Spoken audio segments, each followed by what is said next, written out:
Green Lantern shows up, Superman falls, and his black suit clone burns a city block. Yet most fans miss the biggest twist buried in one shot. What happened next changed everything. Lex Luthor did not just clone Superman. He gave that clone a mission: to destroy the real one, not with fists, but with fear. And for a moment, it almost worked. In the newest Superman trailer, there is way more going on than just action scenes and flying punches. Green Lantern shows up, Rick Flag from Argus is back, and Lex Luthor's twisted plan starts to unfold in the shadows. You also see a second Superman, a dangerous one in a black suit, and most people watching still think it is just a cool costume change. But it is not. It is something else entirely. There are quiet hints dropped across the trailer that connect to Peacemaker, Creature Commandos, and even the Justice Gang. But they are easy to miss unless you are watching closely. You are not just looking at Superman's story. You are watching the early moves of an entirely new DC universe being built right in front of you. This is not just about what you saw. It is about what you missed. And somewhere in the middle of all that chaos, there is one quick moment, one clue, that flips the whole trailer upside down. And when you see it, you will question everything. What happens next changes everything. The trailer opens with something we have seen before, but this time it feels different. Lois Lane is interviewing Superman, not as a curious reporter, but as someone who is tired of pretending that everything is fine. She is not flirting. She is not smiling. She is asking real questions. And Clark? He is sitting there, quiet, unsure, and completely exposed. That classic Superman confidence, it is missing. This is not just a tribute to the old Minute with Superman moment from the Christopher Reeve era. It is a reversal. Back then, Lois was falling for him. Now she is testing him. She brings up the war in Bravia, the same war where Superman tried to help, but ended up caught in something darker. Her words are sharp. Did you talk to the Department of Defense? Superman is stuck between what he feels is right and what the world wants from him. Lex Luthor is in the shadows, pulling strings, making sure Clark looks more like a threat than a hero. The power has shifted. This time, Superman is not in control. And Lois? She is not sure she even wants to be with him anymore. But while Lois is asking questions with a mic, someone else is asking questions with missiles. There is a moment in the trailer where Superman is being surrounded by military trucks. Soldiers are aiming weapons at him, and instead of fighting back, he surrenders. This looks like another version of the scene we saw with Henry Cavill's Superman when he let the military arrest him. But this time, it is different. These are not just any soldiers, they are Argus. Now here is where things start connecting. Amanda Waller is missing from the scene. She is usually the one calling the shots at Argus. But after the events of Peacemaker Season 2, where her own daughter exposed her, Waller has been pushed out. And who is running things now? Rick Flag Sr., played by Frank Grillo. We saw him in Creature Commandos, and now he is right in the middle of the Superman situation. This tells us something huge. James Gunn is not treating these shows and movies like side projects. They are part of one long story. Argus arresting Superman? That is not just a random scene. That is a crossover move. They are setting up the pieces. The government is watching Superman closely. And while they pretend to have control, someone much worse is getting ready to move. And just when you think that is the wildest twist, the real threat shows up wearing Superman's face. That Superman you saw in the black suit, the one with the glowing red eyes and no mercy in his face, that is not Clark Kent. That is not our Superman. That is a clone, built, shaped, and weaponized by Lex Luthor himself. The trailer never says it out loud, but the clues are all there. The black suit, the way he fights without hesitation, the cold, silent rage. This is not just another suit variation. This is another person entirely. If you have seen The Boys, think about Black Noir being a clone of Homelander. That same twist is playing out here. But instead of just being a hidden backup, this clone is Lex's front line. He uses this version of Superman to cause destruction in Bravia, burning buildings and tearing through cities.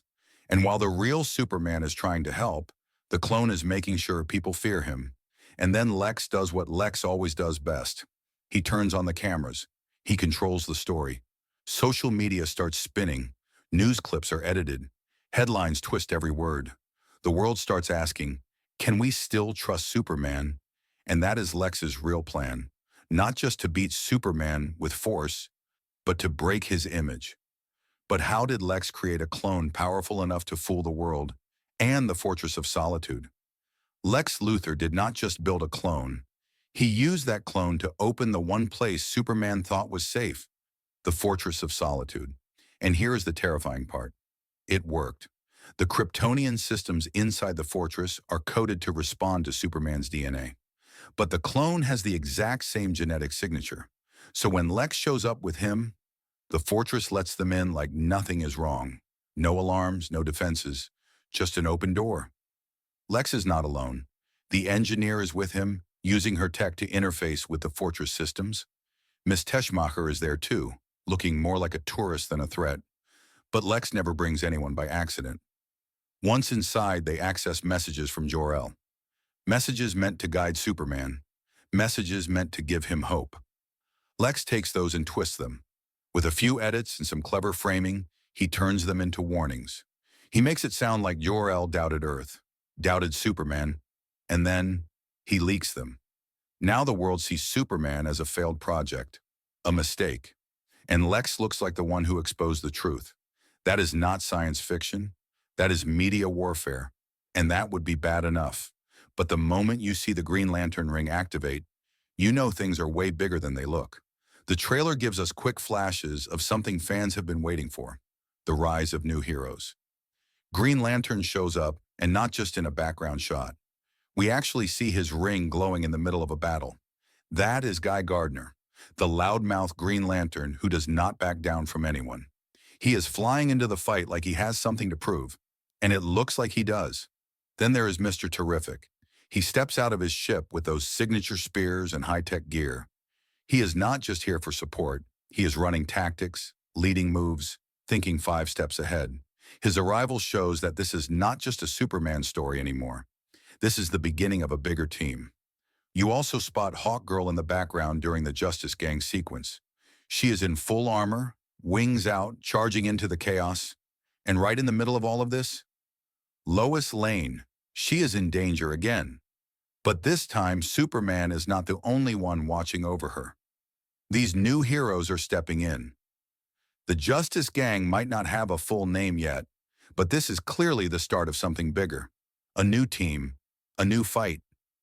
And in the middle of all this chaos, Lex unleashes his biggest monster yet. There is a giant creature in the trailer, something massive, something glowing, something that looks like it should not even exist. It is not an alien. It is not from space. It is something Lex Luthor made. The trailer hints that he used black hole technology or something close to it. This is not just about beating Superman with strength. This is about bending reality. And then it gets stranger. There is a moment where Superman is no longer flying through the sky. He is trapped in a strange, dark space. That is the pocket dimension. Lex built it to trap him, cut him off from the world, from the sun, from everything that makes him strong. It is cold, isolated, and waiting inside is Metamorpho. He is not just standing there, he is changing. His body shifts into something green. That is Kryptonite. Lex did not just build a trap, he gave Superman an executioner. Metamorpho can turn into the one thing Clark cannot survive. And right after that, Superman falls. He crashes, he hits the ground, and the people around him help him. They lift him up. No powers, no capes, just hands reaching out. But while Lex is playing God, one simple scene reminds us who Superman really is.